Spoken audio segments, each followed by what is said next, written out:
والله لو كسر دو برامج كفتن كي كلسن تيفي soo dhawaay والله magacaagu nagu bilow كنت إن شاء الله عبد الرزاق قديش waa magacyo badan liido oday gidira laga yaqaana min faabiro عبد الرزاق قديش waa lidhaa oo ku faraxsanahay ilaa hadda hore wada dalkiina dadkiina oo habbi ah ka dhigaysiin min faamino waxaan ku baraarujin lahaa dadka dibadda jiraan inay sidaa nolosha la qaataan qaxooti maxaa ahay ma taqaanaa ninaad dal iyo dad lahayn aad iyo aad walaal su'aal baa ku weydiinayaa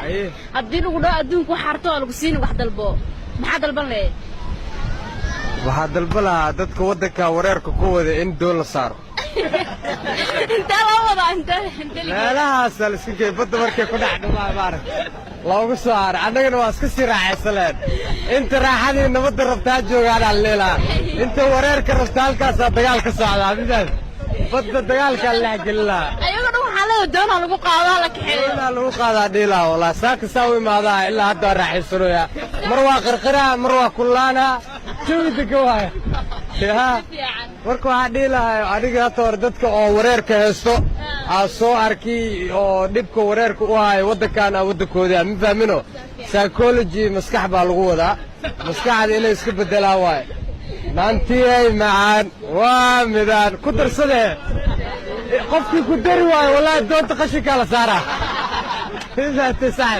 marka waxaa dhihi lahaa ninka qaxooti maxaa haddii gadaal aad isku fiirisiin aabbayaasheen waa soo raaxaysteen waxay ka sheekaynayaan indhaheenna ma qaban